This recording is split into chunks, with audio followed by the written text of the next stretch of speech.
Bien, donc ici, je vais parler de différentes choses euh, concernant la couleur et la technique.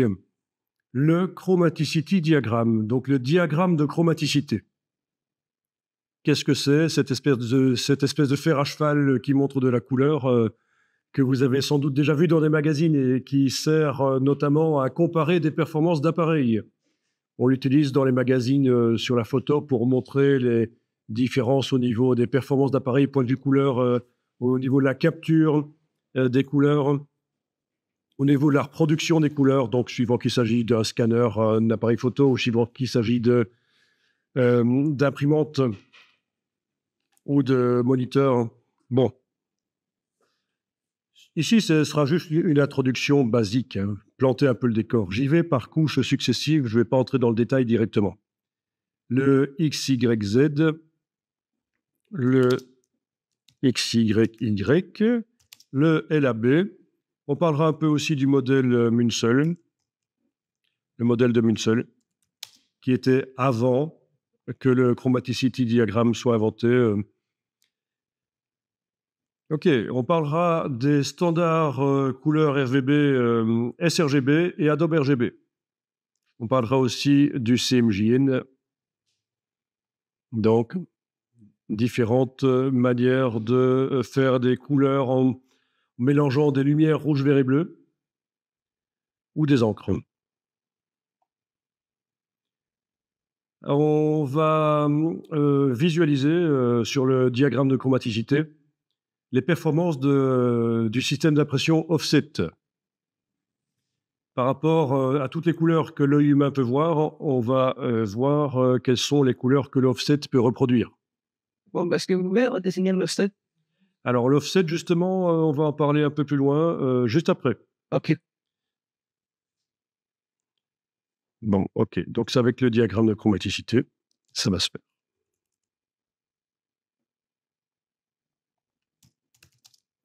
Voilà. Donc, principe de l'impression offset, on va parler un peu de la machine, les films offset, les plaques offset, le tramage et les RIP. Et je vous rappellerai, je vous expliquerai qu'en fait, il faut envoyer pour l'offset des images qui ne sont pas trop nettes, sinon ça perturbe le tramage et vous n'aurez pas de bons résultats. Et oui, il vaut mieux ne pas y aller trop fort dans la netteté pour les images, c'est-à-dire, bah, c'est-à-dire prendre les images typiquement telles qu'elles viennent de l'appareil photo numérique, parce que la plupart des appareils photo numériques photographient un peu flou. Vous êtes au courant? Le filtre passe haut, ça vous dit rien? Moi, j'en parlerai. Filtre. Dans ce cas-là, je me suis gouré, c'est un filtre passe bas. Voilà. Filtre passe haut, c'est une autre technique pour accentuer les détails dans les photos. On pourra en parler aussi. Une technique professionnelle pour se faire ressortir du détail dans les photos. Bon, numérique, ça. Ah là, c'est numérique, oui. Donc, ouais, en argentique, ça n'existe. En argentique, non, il n'y a pas de filtre passe-bas. Il n'y a pas de nécessité en argentique de rendre les images un peu floues avant le capteur. Alors qu'en numérique, oui. Ah oui. C'est en fait parce que le capteur est un réseau régulier de photosites. Et si on ne rend pas les images floues un peu avant qu'elles arrivent au capteur, il y a des risques de moirage. Les moirés, ça vous dit quelque chose? Bon, ben voilà, vous allez apprendre plein de choses. C'est bien.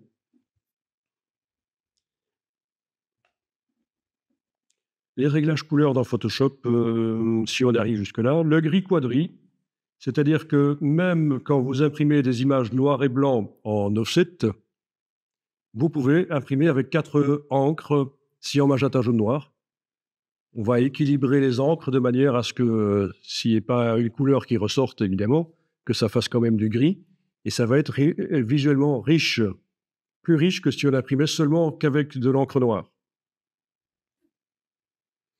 Et bon, vu que l'on imprime avec 4 encres, vous allez même pouvoir éventuellement casser un peu cet équilibre et teinter un peu, faire une image grise un peu teintée bleu, magenta.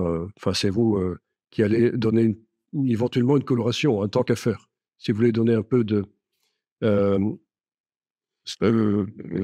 caractère à vos photos, un côté froid, un côté chaleureux, c'est vous qui voyez vers où vous voulez diriger les choses.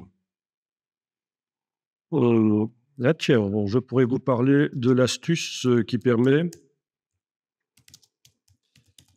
L'astuce visuelle qui permet de donner du punch à ces images.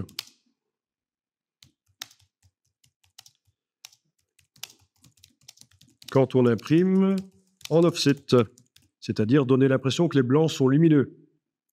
Et ce qui est intéressant, c'est que c'est pas seulement en offset. C'est pas seulement en offset. Pas seulement en offset. Vous allez pouvoir vous en servir quand vous imprimez vos images en jet d'encre. Donner du punch aux images avec une petite astuce toute bête, en fait. Il y en a qui subodorent déjà de quoi je vais parler?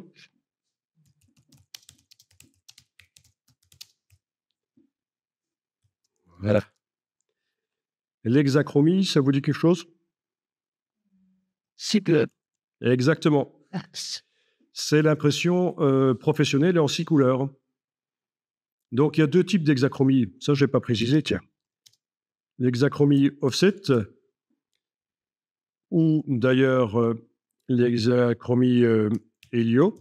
C'est une autre technique d'impression qui utilise de l'encre liquide plutôt que de l'encre grasse et qui est plutôt réservée au tirage en grand nombre. L'offset, c'est jusqu'à 100 000 exemplaires que ça devient... Mais au-delà de 100 000, une autre technique d'impression est plus intéressante économiquement. Bon, c'est pas pour vous. Hein. Clairement, vous n'allez pas sortir 100 000 exemplaires d'un bouquin avec vos photos. Bon, voilà. C'est plutôt pour les grandes chaînes de magasins qui sortent des publicités qu'ils distribuent dans toutes les boîtes. Donc, l'hexachromie en offset, mais aussi il y a l'hexachromie en jet d'encre. Ça, vous la connaissez?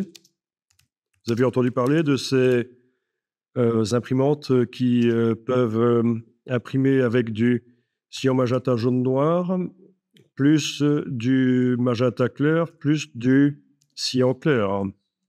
Voilà. Ou alors, il y a aussi cyan magenta jaune noir, orangé et vert.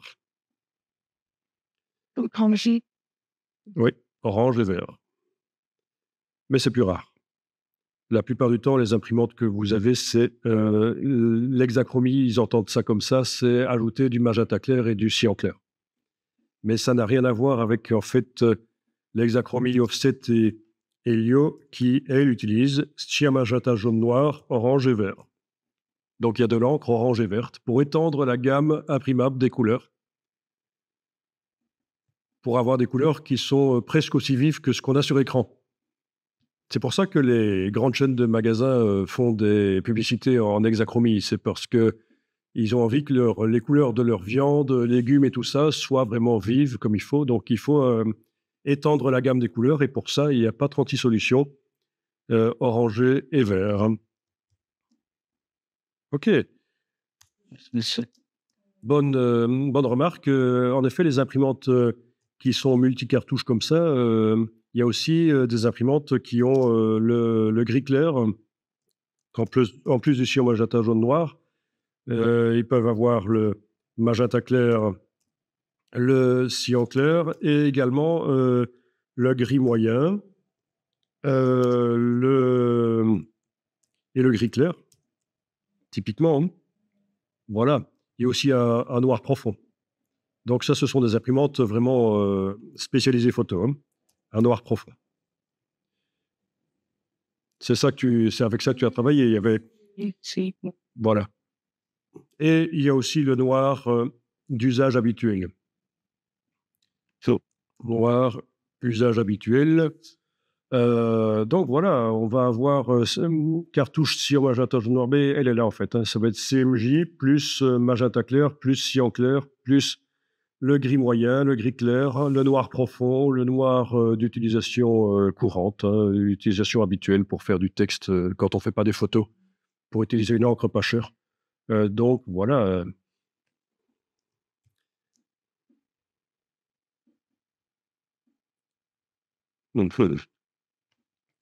Oui, il y a plein de choses dont on devra parler, notamment, puisqu'on parle des imprimantes jet d'encre, vous avez déjà entendu parler des imprimantes à alimentation continue? On s'éloigne un peu du sujet, mais puisque tu me dis que tu utilises une imprimante jet d'encre, il sait. Que l'avenir, que c'est de la musique du numérique et Ok, donc le fait qu'on parle d'imprimante jet d'encre ici me fait penser qu'il faudrait que je vous parle absolument de l'impression jet d'encre à alimentation continue. C'est-à-dire, plutôt que d'utiliser des cartouches, on utilise des flacons qui sont à côté de l'imprimante jet d'encre. C'est beaucoup plus économique en coût d'impression que de remplacer les cartouches tous les 2 jours si on imprime beaucoup, voire même plusieurs fois par jour si on imprime énormément. Et voilà, c'est bon à savoir. Donc, ça se fait de 2 manières, le jet d'encre à alimentation continue. Soit on hack l'imprimante, c'est pas prévu par le fabricant, on la modifie, la garantie saute, mais ça coûtera moins cher. Et en général, dans les imprimantes jet d'encre, c'est pas l'imprimante qui coûte le plus cher, c'est les cartouches. Donc, même si l'imprimante ne survit pas à l'opération, c'est pas un drame. Ou alors, vous avez des marques comme Epson qui vendent directement des imprimantes avec des flacons à côté. C'est prévu pour faire du jet d'encre continu. C'est peu connu, mais franchement, c'est un gouffre financier, hein, les imprimantes jet d'encre couleur. Donc, il faut absolument s'en sortir, il faut trouver des solutions. Ok, bien. Bon, j'avais prévu aussi de parler des profils d'impression de papier, donc vous avez compris qu'en 2 heures, ce ne sera pas possible. Les profils d'impression de papier. Est-ce qu'il faut scanner en CMYN ou en RVB? Est-ce qu'il faut scanner en 8 bits ou 16 bits? Là, je suis parti vers le départ, hein, plutôt que de... J'ai commencé par la fin, l'impression offset, et puis là, je me dis, tiens, si on imprime en offset, est-ce qu'il faut scanner en CMJN? Ça paraît logique que oui, mais en fait, non, pas du tout. Il faut absolument éviter ça. Et j'expliquerai pourquoi. Quand est-ce qu'on convertit le RGB vers le CMJN? Mais justement, c'est la même question. Surtout pas au moment où on scanne. Bon.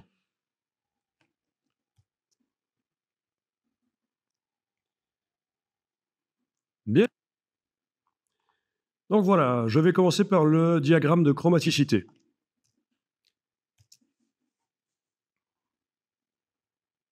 Alors, le diagramme de chromaticité, voilà, j'ai tapé dans Google ici chromaticity diagramme. Je vais beaucoup utiliser le web pour aller chercher des images, c'est autant. Et donc, voilà les différents diagrammes de chromaticité qui arrivent. Ce sont des schémas qui représentent toutes les couleurs que l'œil humain peut voir. Et évidemment, les couleurs qu'on voit sur le schéma, ce ne sont pas toutes les couleurs que l'œil humain peut voir. C'est une représentation. Et en fait, vous allez avoir certains des schémas qui sont même en noir et blanc, voilà, comme ceci. Là. En fait, la couleur, elle est juste là comme référence visuelle pour qu'on se souvienne que le haut du schéma, c'est du vert, la droite, c'est du rouge, la gauche, c'est du bleu. Mais les couleurs ne servent à rien, en fait. Donc déjà, première chose à dire, dans le schéma, le diagramme de chromaticité, la couleur n'est pas utile. C'est pas ça l'information qui nous intéresse. Alors, le diagramme de chromaticité, en fait, il y en a de 2 sortes. Cette forme écrasée, vous allez la rencontrer moins souvent, pourtant elle est plus moderne. Le diagramme de chromaticité date des années 30 et celui-ci des années 70. Et il est plus performant, mais moins utilisé dans le monde du graphisme en tout cas. Donc vous allez moins rencontrer cette forme écrasée du diagramme. C'est une forme corrigée en fait, parce qu'il y avait des problèmes avec l'autre, des problèmes d'uniformité du delta E, mais je ne vais pas en parler tout de suite, mais c'est intéressant de comprendre. Donc sachez que ce n'est pas une erreur qu'il y en ait certains qui soient écrasés.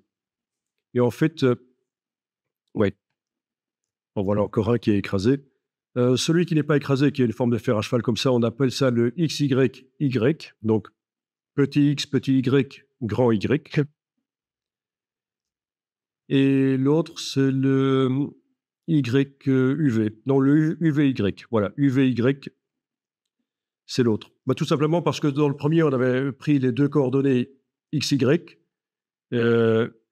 Et pour faire la variante, le suivant, on a pris deux autres lettres de l'alphabet qui précédaient UV, Y.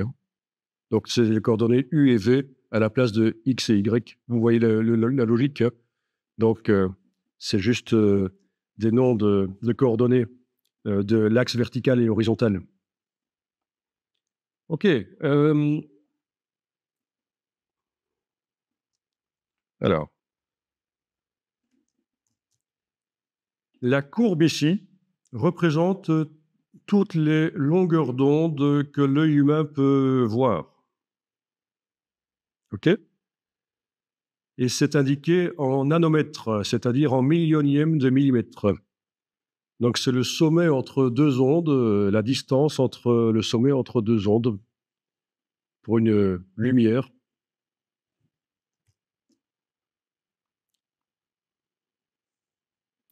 Voyons un peu si j'arrive à... OK. La lumière, ce sont des ondes électromagnétiques et elles ont la lumière a une fréquence. Et c'est ça que l'œil détecte et c'est ça, et c'est pour ça qu'on voit des couleurs différentes. La couleur, c'est la perception.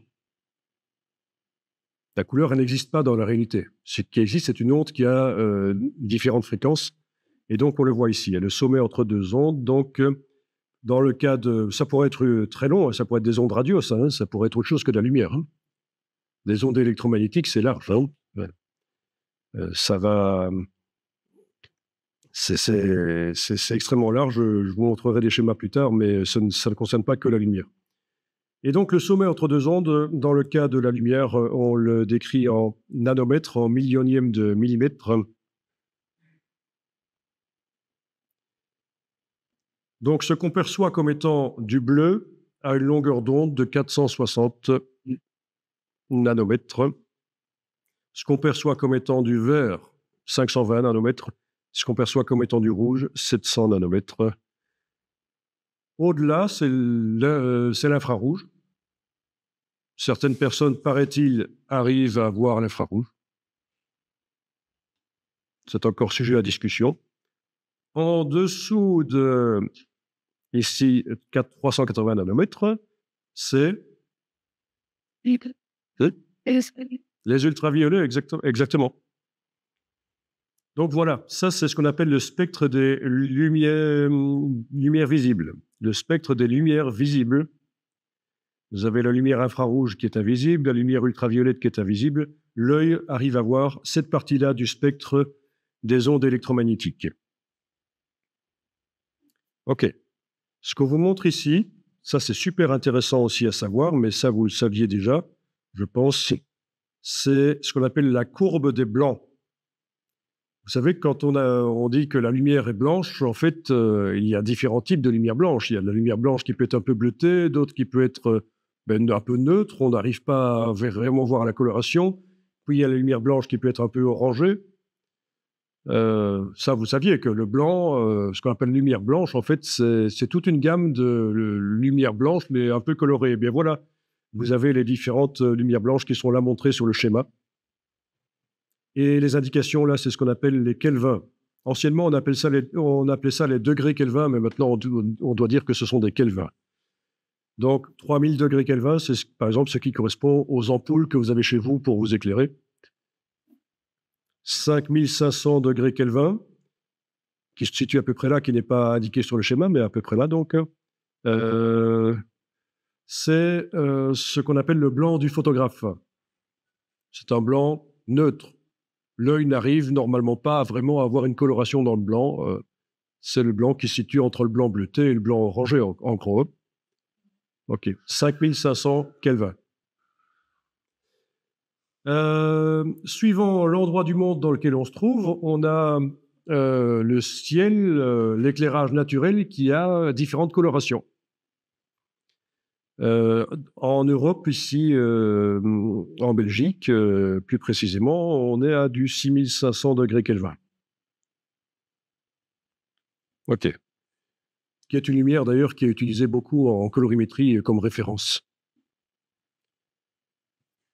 C'est la lumière typique, lumière du jour en fait. OK.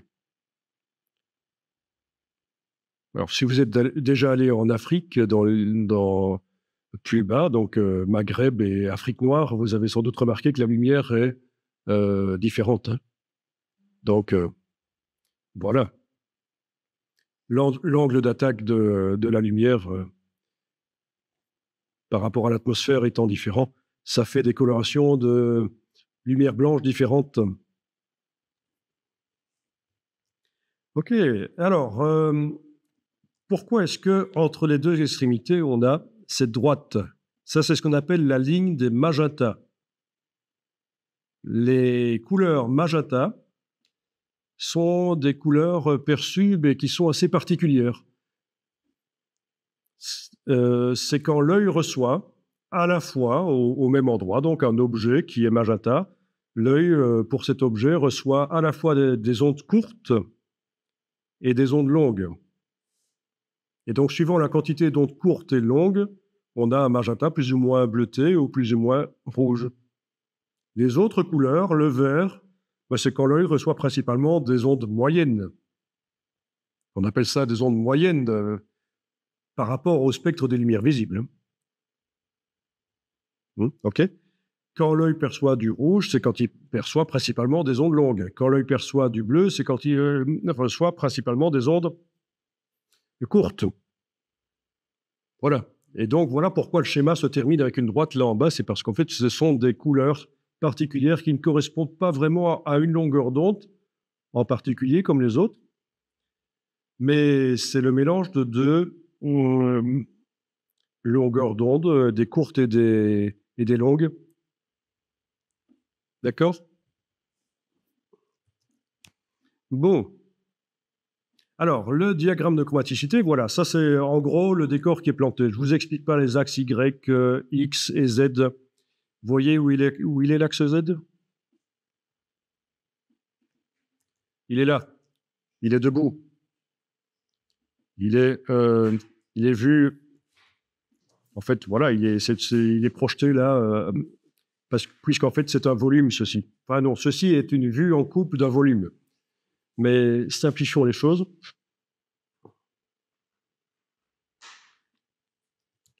Alors, le diagramme de chromaticité a été inventé par la Commission internationale de l'éclairage en 1930. C'est donc un regroupement de scientifiques qui avait pour mission de décrire les couleurs vues par l'œil humain de manière scientifique, c'est-à-dire de manière rigoureuse. Scientifique, ça peut être reproduit, c'est quelque chose qui est établi une fois que l'expérience est concluante, les résultats sont établis, peuvent être reproduits. Donc c'est scientifique, c'est la première fois dans l'histoire de l'humanité donc on arrivait à décrire de manière scientifique les couleurs. Et c'est important quand on veut communiquer sur les couleurs, des personnes qui sont éloignées géographiquement veulent communiquer sur les couleurs, c'est important de pouvoir savoir exactement de quoi on parle. 1930, c'est quand même une quinzaine d'années avant que les premiers ordinateurs apparaissent, mais vraiment les tout premiers. Hein. Vous avez entendu parler de Alan Turing. Il y a eu un film sur lui dernièrement, l'inventeur de l'ordinateur. Enfin, l'inventeur. Il y a eu des précurseurs qui ont inventé des machines, qui ont imaginé, notamment Babbage, mais Turing est vraiment le premier à avoir mis au point le premier ordinateur. Et donc, c'était Seconde Guerre mondiale. Et donc, ici, on est en 1930 pour la création du diagramme de chromaticité. Donc, quand même prouesse scientifique, parce qu'au niveau des calculs, ce n'était pas simple. Ils sont sortis en transformant, évidemment, comme on fait souvent pour simplifier les choses, toutes les valeurs négatives en positives. C'est pas une chute, c'est une planète. Oui, c'est Alan Turing qui est mort en croquant dans une pomme empoisonnée. Voilà. Eh ouais. d'où la légende que le logo de Apple viendrait de là, mais il paraît que c'est démenti. Bon. Ouais, mais il y a eu un film sur lui qui vient de sortir il y a un mois, je pense. Bon, il faut être passionné par l'informatique pour voir ça.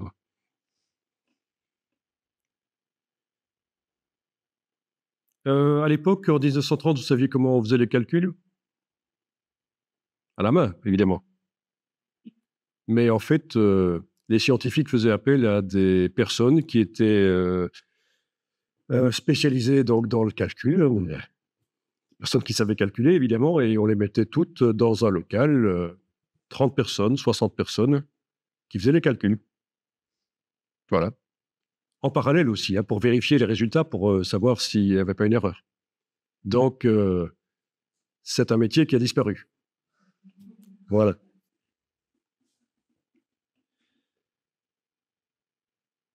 Alors, la manière de décrire scientifiquement les couleurs, avec le diagramme de chromaticité de la Commission internationale de l'éclairage, c'est ce qu'on appelle le XYZ.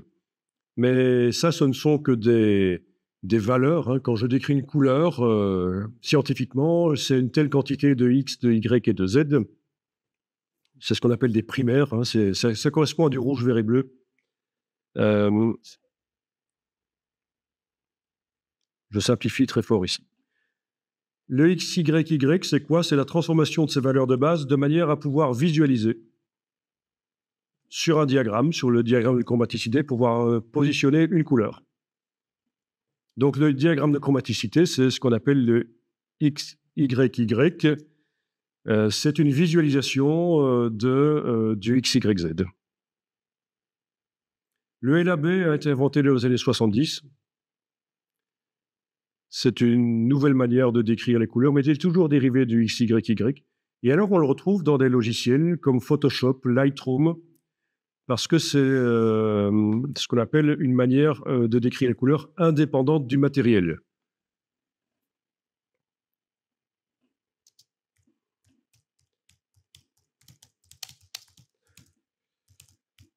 Et ça, je reviendrai là-dessus, sinon ça va devenir trop compliqué, mais c'est assez intéressant de comprendre ce qu'est le LAB et le fait que ce soit une manière de décrire les couleurs qui est indépendante du matériel. Et en gros, ça veut dire que le RVB, le CMJN, ça existe uniquement parce qu'il existe dans la réalité des machines qui fonctionnent comme ça. Le RVB, si on décrit les couleurs en RVB, c'est uniquement parce que dans la réalité, il existe des machines qui fonctionnent en RVB, les moniteurs, par exemple. Le CMJN, c'est une manière de décrire les couleurs uniquement parce qu'il existe des encres, une manière de créer les couleurs avec des encres. D'accord? Donc ça, c'est le RVB et le CMJN sont ce qu'on appelle des modèles dépendants du matériel.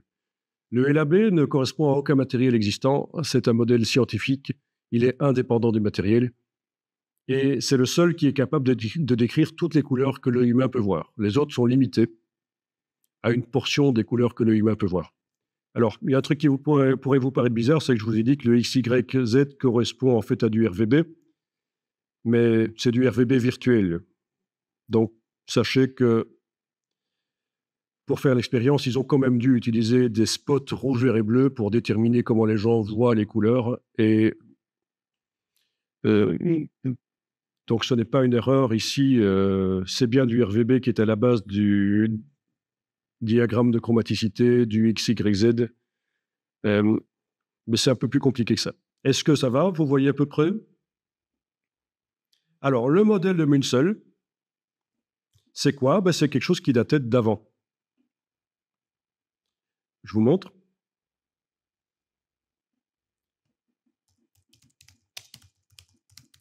Voilà.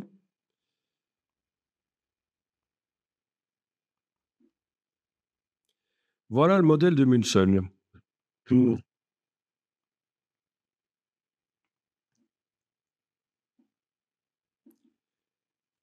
Voilà, c'est un espace couleur qui est en fait composé de plusieurs tranches. On le voit ici représenté de manière informatique. Pourquoi c'est un espèce d'arbre en fait, hein? Pourquoi est-ce que certaines branches de cet arbre sont très longues et d'autres courtes? C'est parce que pour les plus longues, Ça veut dire que l'œil humain est capable de différencier beaucoup de nuances. Par exemple, pour les jaunes ici, c'est assez long parce que l'œil humain est assez fort pour différencier les différentes nuances là-dedans. Pour ce qui est des couleurs bleues, ben, les petites branches là sont courtes parce que l'œil humain est peu performant pour différencier les nuances, différencier différentes couleurs quand il s'agit de bleu. Ça, c'est lié au fait que sur la rétine, il y a beaucoup moins de récepteurs d'ondes courtes que d'ondes moyennes et longues. OK? La rétine, tout le monde voit ce que c'est, évidemment. Ouais. Et donc, voilà pourquoi le modèle n'est pas uniforme comme ça. Et donc, ça, c'est comme ça qu'on discutait de la couleur avant. Des designers qui étaient géographiquement éloignés pouvaient s'accorder sur une couleur grâce au modèle de Munsell. Il est encore utilisé actuellement, mais uniquement dans le monde de la décoration, en fait. Tout ce qui est art décoratif. Il a été supplanté par l'autre modèle plus scientifique de la Commission internationale de l'éclairage, celui dont on a parlé juste avant. Donc. OK. Bon, donc là, ce qu'on a vu, c'est vraiment très, très simplifié. Très, très simplifié. Pour la version plus complexe, il est fort probable que je vous fournirai du matériel et que vous pourrez faire ça en individuel à votre rythme, en fait, pour aller un peu plus dans le détail. C'est pas moi qui vais vous expliquer en direct, ça va se faire avec du matériel et vous allez pouvoir en détail, à votre rythme, entrer un peu plus là-dedans. Je vais parler du sRGB et du Adobe RGB. Est-ce que vous avez déjà vu ces termes, sRGB? Ça vous dit quelque chose? Oui? Tu as vu ça où? Exactement, sur les appareils photo de bonne qualité.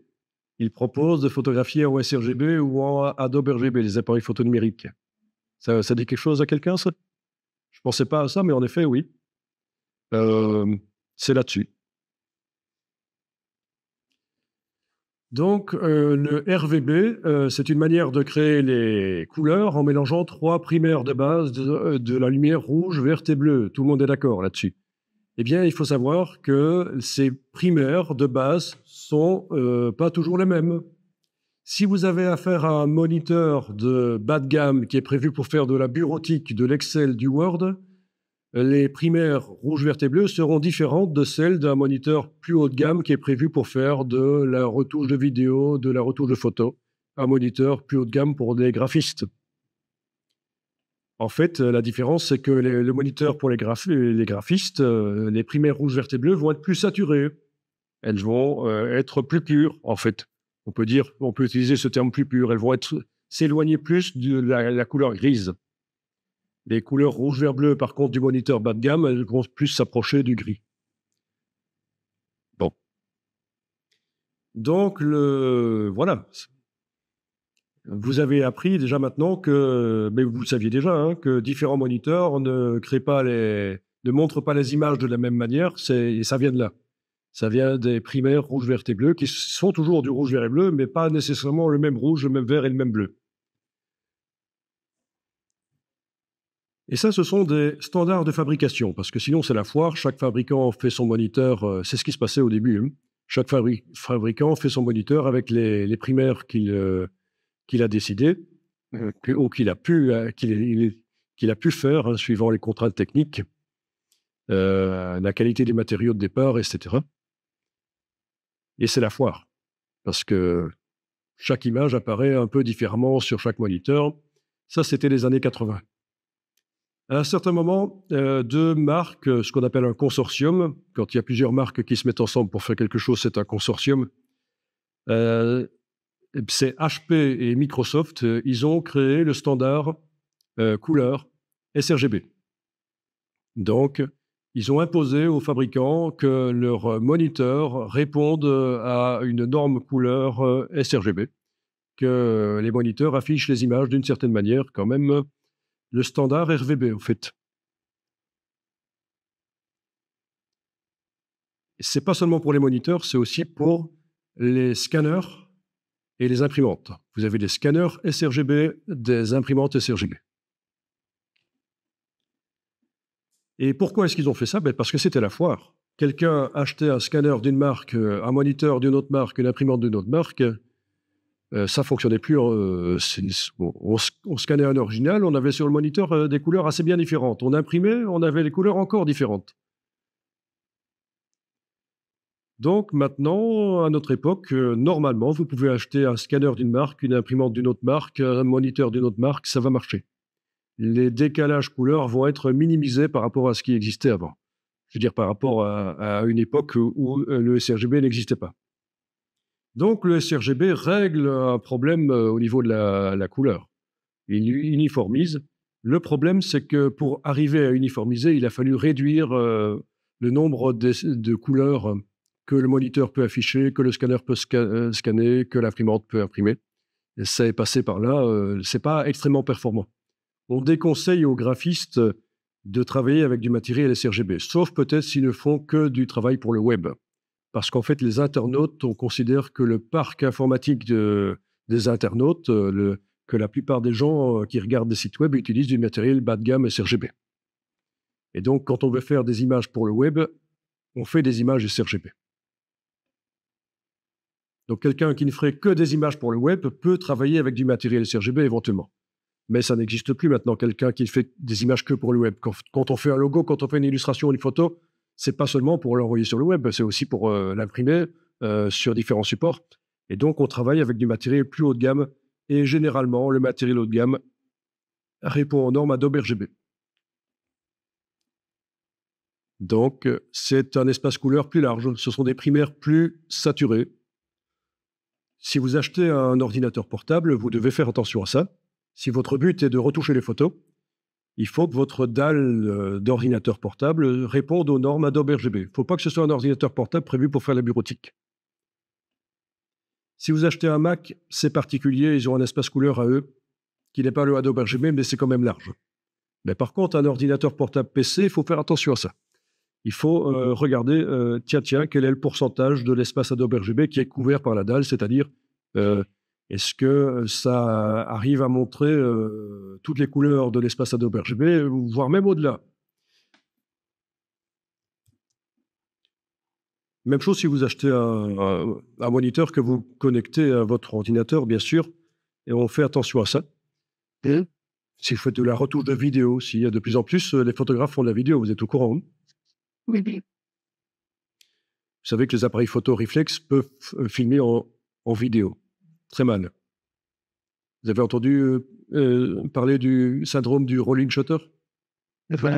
Ah, c'est pour ça qu'on voit encore des caméras vidéo professionnelles. C'est pour ça que les appareils photo réflexes au niveau de la vidéo, c'est un petit plus, c'est pas mal. Mais dès qu'on photographie des objets en mouvement ou qu'on fait bouger l'appareil photo, qu'on fait un panoramique, c'est ça penche. C'est le rolling shutter. Ouais, c'est ça. C'est parce qu'en fait, ça capture les images par balayage plutôt que toutes les images d'un coup. Une caméra vidéo est plus performante, il n'y a pas de rolling shutter. C'est pour ça qu'on continue à en vendre des caméras vidéo professionnelles. OK. Alors, je parlais de quoi, moi? Je parlais de... Ça y est, j'ai oublié. Adobe RGB, oui, j'allais chercher les moniteurs. Donc là, je vais taper Portable Computer, Adobe RGB. Et je tombe sur différentes marques qui font des portables avec des dalles Adobe RGB. Et alors, je vais aller voir ces deux premières ici. En plus, Sony ne font plus de portables, je pense, donc on ne va pas m'accuser de faire de la publicité.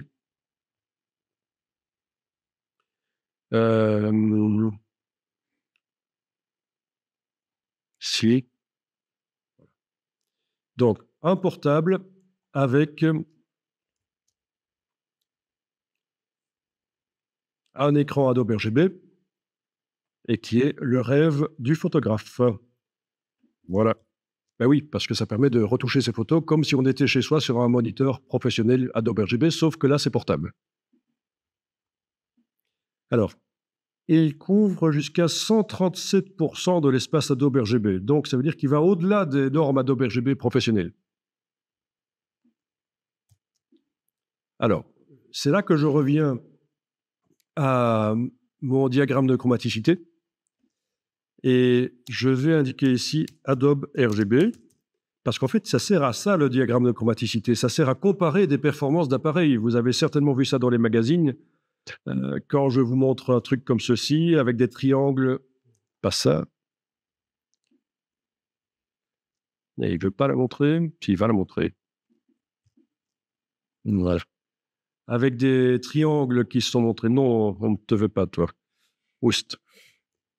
Les triangles qui sont montrés sur le diagramme de chromaticité. Mais ça sert à montrer à quel point les appareils sont performants. Mais c'est assez réducteur. Parce qu'en fait, le diagramme de chromaticité est une vue en coupe d'un espace couleur. C'est une simplification de la réalité, c'est un schéma. Donc, ça ne montre pas les performances de l'appareil pour les tons les plus foncés, les plus clairs. Ça montre les performances de l'appareil pour les valeurs moyennes, l'intensité lumineuse moyenne, à quel point il peut aller loin chercher les détails. Vous avez déjà vu ça dans certainement un magazine photo. Typiquement, on va vous montrer ce genre de schéma. Et qu'est-ce qu'il faut comprendre ici? Eh bien, vous avez en bleu foncé un triangle qui est partiellement masqué par le triangle qui est montré ici en orangé. Le triangle bleu foncé, c'est les performances du matériel Adobe RGB. Et on voit qu'au niveau des couleurs cyan, vert, ça va pouvoir permettre de montrer plus de couleurs comme ça par rapport au matériel sRGB qui, lui, a une primaire verte moins performante, qui se rapproche plus du gris. Donc, on a le matériel bas de gamme du bureautique et on a le matériel haut de gamme. Et notre portable qu'on avait vu là juste avant faisait 137% de l'espace Adobe RGB. Ça veut dire que ces primaires vertes, rouges et bleues sont encore plus proches de l'extérieur du schéma. C'est plus saturé. Il y a plus de couleurs que ça peut afficher. OK? Intéressant ça quand même, de savoir qu'il existe des écrans pour photographes et d'autres pour faire de la bureautique. Je ne sais pas si vous saviez. Et Profoto, c'est quoi ça? Alors, Profoto, c'est le standard des laboratoires de développement, des petits shops, hein, les laboratoires de développement couleur Kodak. Et c'est tout à fait particulier, vous n'allez pas l'utiliser en fait. À une certaine époque, Kodak a inventé un truc qui aurait dû être révolutionnaire mais qui a été un flop, c'est l'archivage de photos sur CD. Mais je vous parle d'une époque, les années 90, au moment où les premiers CD apparaissaient. Hein. Et c'était stocké au format Profoto notamment. Oui. Donc, on amenait ces photos, ce diapo, il les scannait, il mettait ça sur CD. C'était une époque où les scanners étaient vraiment professionnels et peu de gens avaient ça. Tu te souviens de ça?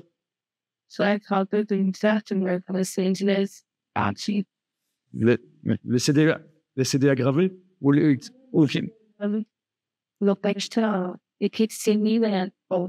de Kodak? Non, ça c'est encore autre chose. Ça, c'est des CD aggravés.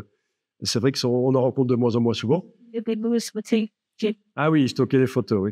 Mais ce dont je parle, c'est vraiment un service qui était fourni par Kodak à une certaine époque. Et avec le développement des ordinateurs et des scanners, finalement, c'était un flop. Et Kodak, vous savez, a eu quelques petits problèmes financiers. Et donc, voilà, ce sont des primaires virtuelles donc, qui sont au-delà des couleurs vues par l'œil humain. Donc, c'est particulier. Donc, vous en occupez pas pour l'instant. Mais ça peut être intéressant quand même. Évidemment, quand vous recevez une photo qui est prévue pour du matériel pro-photo. Il faut la convertir vers un standard comme du Adobe RGB. La convertir bien, sinon elle va devenir grisâtre. Le visage, la peau rayonnante, colorée va devenir grisâtre si vous ne faites pas bien la conversion. Donc ça, c'est des choses dont on va parler. Convertir d'un profil vers un autre, je suis désolé, mais c'est quand même super important de comprendre ça, en fait. Donc ça, c'était pour répondre à la question à propos du ProPhoto. Alors voilà, on en revient à notre histoire de l'appareil photo. Tu me disais que le sRGB, tu as vu ça dans un appareil photo numérique. Ben oui, quand vous photographiez avec un appareil photo numérique, vous pouvez faire en sorte que l'appareil fasse une image sRGB ou une image Adobe RGB. Ça veut dire quoi? Ça veut dire une image qui est prévue pour fonctionner directement bien sur du matériel sRGB ou prévue pour fonctionner bien directement sur une image sur du matériel Adobe RGB. Alors on pourrait se dire, bah, tiens, il faut régler son appareil photo en Adobe RGB alors, puisque c'est plus large. On va pouvoir intégrer plus de couleurs différentes dans notre fichier. Ben oui, c'est ce qu'il faut faire, absolument. Il faut que l'appareil photo numérique soit réglé en Adobe RGB pour que un maximum des couleurs que le capteur a capturées soient intégrées dans le fichier de l'image. Ce sera un fichier RGB pour du matériel Adobe RGB, donc avec des primaires rouge, vert et bleu, du matériel Adobe RGB. Quel est l'intérêt de photographier en sRGB? C'est quand on est notamment photographe de presse et qu'on doit très vite envoyer les photos à la rédaction et ça va très vite être publié sur le web. Voilà. Donc là, on règle en sRGB et il n'y a pas de problème, les couleurs sont nickel directement. Il n'y aura pas de conversion nécessaire dans Photoshop pour convertir du Adobe RGB vers le sRGB. Donc ça, déjà, vous avez appris quelque chose. Peut-être que vous utilisez votre appareil photo numérique depuis des années en le sous-exploitant parce que vous avez laissé régler en sRGB. Alors que c'est juste pour que ce soit adapté directement pour le web, ça ne sert à rien. Enfin, pas pour vous. C'est pour les gens qui sont pressés, quoi. Alors, quand vous envoyez vos photos numériques à un laboratoire de développement en ligne, vous connaissez ça, hein? On envoie ces fichiers, puis on reçoit les photos par la poste. Ils vont généralement vous demander d'envoyer des photos qui répondent au standard sRGB. Bon, parce que c'est plus simple pour eux. C'est un standard connu. Donc, vous devrez convertir, si vous voulez que vos photos soient nickel, il faudra les convertir. Si elles sont dans un espace plus professionnel, plus large, il faudra les réduire en sRGB, comme si on envoyait les photos sur le web, vers un site web. Bon, mais ça, c'est intéressant aussi de savoir que si vous faites un jour un portfolio en ligne de vos photos, vous devrez les convertir en sRGB. Vous devrez réduire le nombre de couleurs qu'il y a dedans de manière intelligente avec ce qu'on appelle le système de gestion des couleurs, qui est intégré dans les logiciels, les ordinateurs. Vous devrez faire une version un peu moins performante de vos photos pour qu'elles s'adaptent aux écrans des internautes.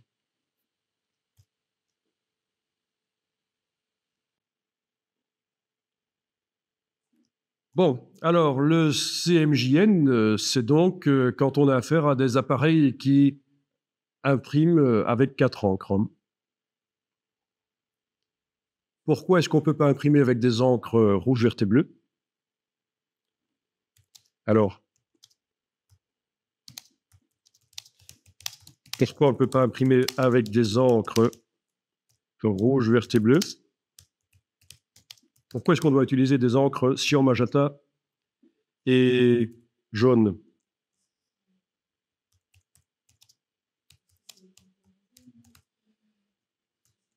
Alors, en général, la réponse qu'on donne à cette question, pourquoi on ne peut pas imprimer des encres avec des...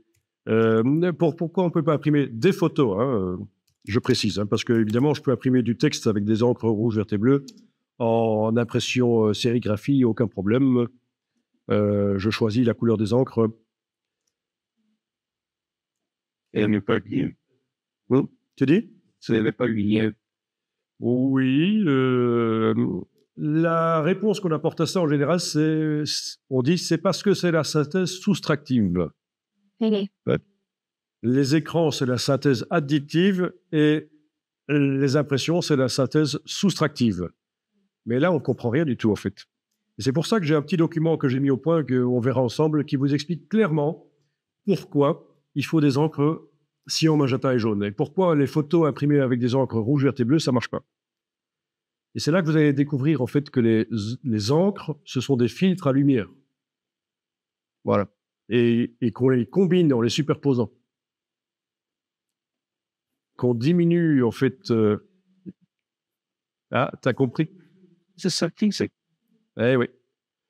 On enlève de la lumière blanche pour finalement ne garder qu'une couleur. Mais on verra rapidement avec un schéma qui utilise des courbes spectrales en fait. Les courbes spectrales, je vous expliquerai ce que c'est.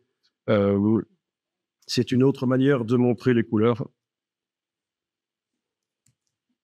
Ok, donc oui, le CMJN, il en existe plein aussi, comme le RVB. Ben oui, puisqu'il existe. Déjà, je prends mon imprimante, je change le type de papier. Ça va changer le rendu des photos. On est d'accord. Je prends un papier photo, je prends un papier de photocopieuse, j'ai pas le même résultat. Bon, ça veut dire que le papier influence le rendu des couleurs. Donc, ça veut dire que pour obtenir des photos valables sur ces deux types de papier, des photos qui ne sont pas trop sombres ou trop claires, je dois faire varier la quantité d'encre que j'envoie. Et donc, ça, ce sont différents espaces CMJN.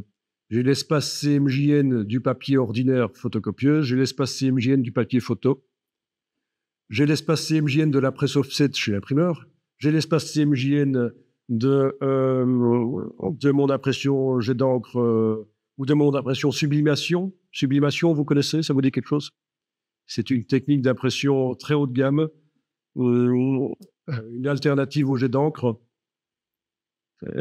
qui coûte cher en fait. Et le principe, c'est qu'on a des films plastiques colorés et on va faire de la sublimation. La sublimation, c'est quand un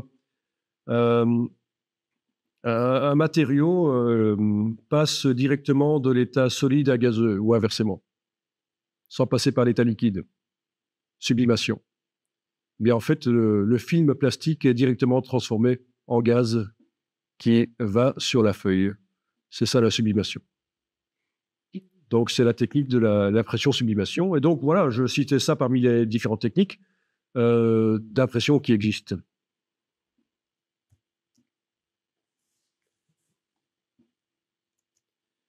Donc, il existe différents CMJN suivant les primaires du système, suivant aussi les contraintes du support qui influencent, qui nécessitent plus ou moins d'encre.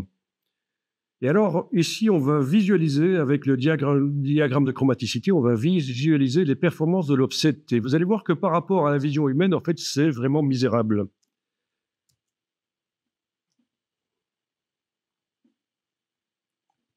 Oui, un peu ça. Voilà.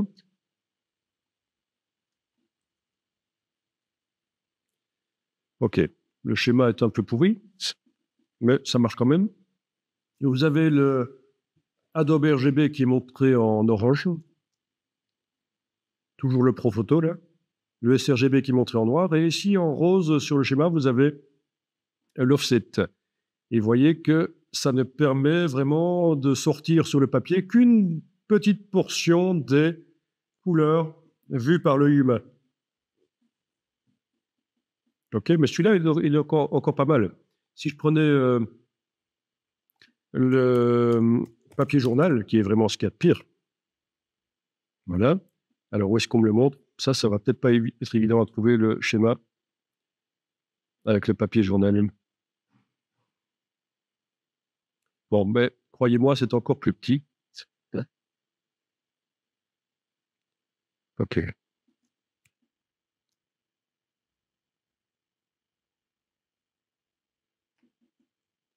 Voilà.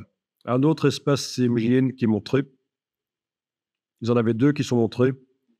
Ah oui, vous avez l'hexachrome, l'impression 6 couleurs, cyan, magenta, jaune, noir, orange, vert, qui arrive quand même à étendre la gamme imprimable. Et vous avez le CMYK, le CMJN normal, 4 encres, qui est montré ici en rouge. Ça n'a pas une forme de triangle parce qu'en fait, suivant les quantités d'encre qu'on met, on arrive à étendre plus ou moins le schéma. J'expliquerai pourquoi quand on montre des systèmes RBB, c'est un triangle, et quand on montre des système d'encre, ce ne sont pas des triangles qui sont montrés, ce sont des espèces de patates comme ça. OK. Et donc là, vous vous rendez compte que l'espace couleur offset est vraiment très peu performant par rapport à toutes les couleurs que l'œil humain peut voir et aussi par rapport à ce qu'un écran Adobe RGB peut montrer. Donc, il va falloir adapter de manière intelligente. La gestion des couleurs va faire ça de manière intelligente. La transformation d'un espace couleur large comme le Adobe RGB vers le CMJN, il y a ce qu'on appelle du gamut mapping. Le gamut, ça veut dire espace couleur. Le gamut, c'est espace couleur. OK? Ça veut dire étendu en anglais, gamut. Vous avez déjà entendu parler de l'expression gamut of possibilities, des choses comme ça. C'est un terme anglais connu. Hein. OK. Ah, c'est quoi en abscisse et en ordonnée? Ça, j'avais dit que j'en parlerais pas. Ah tiens, ici, il montre le Z que j'avais, qui est debout, là. C'est-à-dire, on le voit debout. Ce sont des primaires virtuelles. La primaire, ici, c'est un peu plus compliqué que ça. Mais ça correspond à la primaire verte, le Y. Le X à la primaire rouge et le Z à la primaire bleue. OK? Il y a toute une construction du schéma, c'est l'expérience, il y a toute une explication pour savoir comment ils en sont arrivés là, en fait.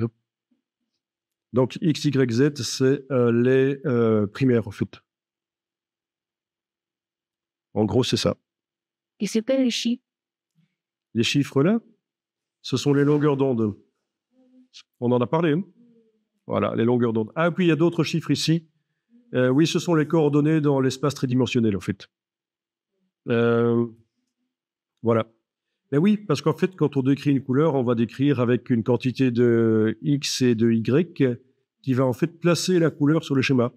0,4 ici, par exemple, 0,4 par rapport à, oui, 0,2. Donc 0,2, 0,4, ce sera une couleur un peu cyan verdâtre, là.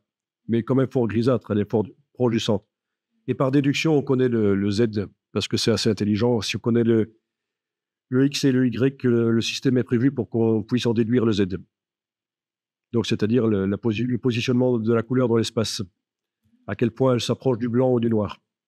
Bon, voilà, c'était pour répondre à la question, mais normalement, je n'avais pas prévu.